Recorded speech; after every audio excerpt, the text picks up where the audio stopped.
ആ ഇന്ത്യ മുന്നണിയുടെ ഭാഗമായിരിക്കുമ്പോഴും ശ്രീ രാഹുൽ ഗാന്ധി വളരെ പ്രകടമായി പരസ്യമായി പറഞ്ഞിട്ടുണ്ട്, കോൺഗ്രസ് ഇതര മുഖ്യമന്ത്രിമാരെ ദേശീയ നേതൃത്വം, BJPയുടെ ദേശീയ നേതൃത്വം, കേന്ദ്ര സർക്കാർ നാഷണൽ ഏജൻസികളെ ഉപയോഗിച്ച് ഇല്ലായ്മ ചെയ്യാൻ ശ്രമിക്കുമ്പോൾ അതിൽ നിന്നൊരു എക്സംഷൻ കിട്ടുന്നത് അത് സംസ്ഥാനത്തിൻ്റെ മുഖ്യമന്ത്രിക്ക് മാത്രമാണ്, പിണറായി വിജയനും മാത്രമാണെന്നൊരു ദേശീയ നേതാവ്, കോൺഗ്രസിൻ്റെ ഒന്നാമത്തെ നേതാവ് തന്നെ പരസ്യമായി പറഞ്ഞില്ലേ?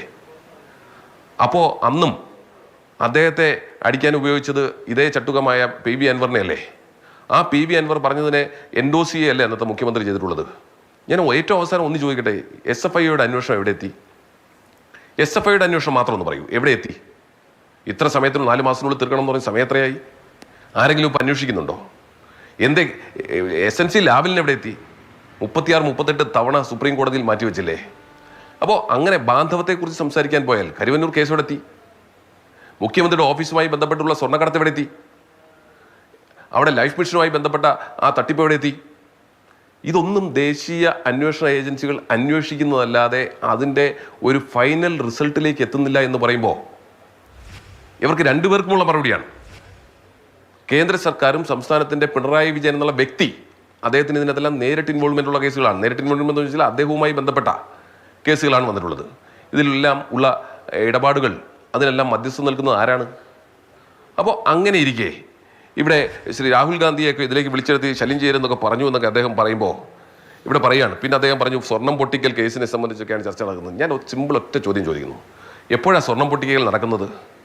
ഈ സ്വർണം കടത്തിക്കൊണ്ടുവന്ന് കസ്റ്റംസിനെ ക്ലിയർ ചെയ്ത് കസ്റ്റംസും കഴിഞ്ഞ് പുറത്തെത്തുമ്പോഴാണ് സ്വർണം പൊട്ടിക്കൽ നടക്കുന്നത്. ഈ കസ്റ്റംസിന്റെ പണി എന്താ? ഇത്തരത്തിൽ സ്വർണം കടത്തിക്കൊണ്ട് വന്നിട്ടുണ്ടെങ്കിൽ അത് കണ്ടെത്തുകയാണ് കസ്റ്റംസിന്റെ പണി. ഇവിടെ കസ്റ്റംസ് ചെയ്തു കൊടുക്കുന്നത് എന്താണ്? സംസ്ഥാനത്തിന്റെ IPS ഓഫീസർക്ക് ചോർത്തി കൊടുക്കുകയാണ്. ആരാ പറഞ്ഞത്? ഭരണപക്ഷീയമല്ലേ?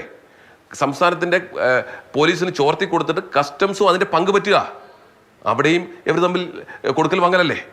എന്തേ കസ്റ്റംസ് കണ്ടെത്തിയിട്ടും അത് പിടിക്കപ്പെടാതെ പുറത്തു കൊടുക്കുകയും അത് ആ വിവരം ചോർത്തി കൊടുത്തതിന് ശേഷം പോലീസ് അത് കസ്റ്റഡിയിലെടുക്കുകയും, പ്രത്യേകിച്ച് നമുക്കറിയാം ഒരു മുന്നേ SPയെ സംബന്ധിച്ച് വന്നുള്ള തർക്കവും അതേ സസ്പെൻഷനിൽ പോയി നോക്കുക നമുക്കറിയാം. അപ്പോൾ ഇവിടെയൊക്കെ നിങ്ങൾ ഒളിച്ചു വെക്കാൻ ശ്രമിക്കേണ്ടതില്ല. ഇത് തുടങ്ങിയിട്ട് കുറെ കാലമായി. ഇത്തരത്തിലുള്ള ബാന്ധവത്തിന്റെ ബാക്കി പത്രമാണ് ഇതെല്ലാം എന്നുള്ളതാണ്. പിന്നെ BJPയുടെ പ്രതിനിധി പറയുന്നത് ഇപ്പോൾ RSSകാരെ കണ്ടിട്ടുണ്ടെങ്കിൽ അത് കണ്ടവരോട് ചോദിക്കണമെന്നാണ്. തീർത്തോട്ടെ ഞാൻ വേറെ ഒന്നും പറയുന്നില്ല, ഇങ്ങോട്ട് പറഞ്ഞതിന് മാത്രമേ മറുപടി ഉള്ളൂ. കണ്ടവരോട് ചോദിക്കണമെന്നാണ്. കണ്ടവരോട് ചോദിക്കണം എന്ന് പറയുമ്പോൾ ഇവർക്കൊരു ബാധ്യതയില്ലേ? റാംമാധവനോട് ചോദിച്ചപ്പോൾ ഞാനിപ്പോൾ തൽക്കാലം ഒന്നും പറയുന്നില്ലെന്നാണ് പറഞ്ഞത്. അതാണോ ശരി? ഇത്രയും വലിയൊരു കോൺട്രവേഴ്സി ഉണ്ടാകുമ്പോൾ എന്താണ് നിങ്ങളോട് സംസാരിച്ചതെന്ന് പറയാൻ, ഒരു പൊളിറ്റിക്കലായിട്ട് ഒരു സംസ്ഥാനത്തിനെ തന്നെ പിടിച്ചുലയ്ക്കുന്ന ഒരു വിവാദം ഉണ്ടാകുമ്പോൾ അത് പറയില്ല. ഞങ്ങൾ അങ്ങനെ പറയുന്ന ശീലമില്ല. ശരി, വാദഗതിക്ക് വേണ്ടി സമ്മതിച്ചു തരാം. ഇവിടെ EP ജയരാജന്റെ സ്ഥാനം പോയിരിക്കുന്നു. ആരെന്ത് പറഞ്ഞാലും EP ജയരാജന്റെ സ്ഥാനം പോയത് EP ജയരാജന്റെ വീട്ടിൽ ചെന്ന് അങ്ങോട്ട് ചെന്ന് കണ്ട പ്രകാശ് ജാവ്ദേക്കർ പോയി കണ്ടതിന്റെ അടിസ്ഥാനത്തിലാണ് എന്ന കാര്യത്തിൽ നമുക്കാർക്കും തർക്കമില്ലല്ലോ, ആരും തർക്കിക്കുകയുമില്ല. അങ്ങനെ ഇരിക്കെ EP ജയരാജനെ പോയി കണ്ടു എന്ന് പറഞ്ഞത് BJPയുടെ തമ്മിലുള്ള തർക്കത്തിന്റെ ഭാഗമായിട്ട് ശോഭാ സുരേന്ദ്രനല്ലേ പരസ്യമായി പറഞ്ഞത്?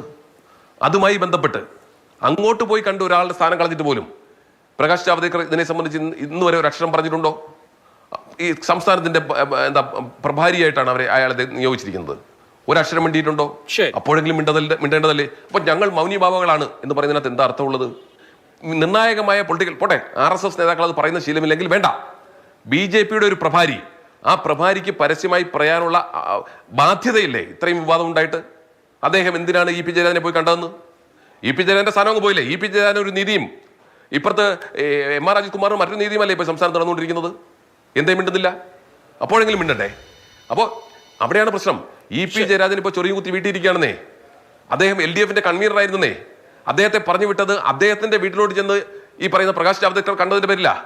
ഇപ്പൊ മുഖ്യമന്ത്രിയുടെ കീഴിൽ നേരിട്ട് നിയന്ത്രണത്തിലുണ്ടായിരുന്ന മുഖ്യമന്ത്രിയുടെ ADGP അങ്ങോട്ട് പോയി നേതാക്കന്മാരെ ഒന്നിനു പുറകെ ഒന്നായി RSS നേതാക്കന്മാരെ കണ്ടിട്ടും നടപടി എടുക്കണമെന്ന് LDF ഉൾപ്പെടെ മുന്നണിയിലെ മുഴുവൻ കക്ഷികളും CPM ആവശ്യപ്പെട്ടിട്ടും മുഖ്യമന്ത്രി എടുക്കാതിരിക്കുമ്പോൾ ഞാൻ വീണ്ടും ആവർത്തിക്കുന്നു, അവിടെ മുഖ്യമന്ത്രിയുടെ താല്പര്യങ്ങൾ സംരക്ഷിക്കാൻ വേണ്ടി മാത്രമാണ് ADGP പോയിട്ടുള്ളത് എന്ന കാര്യത്തിൽ ഒരു തർക്കവും വേണ്ട.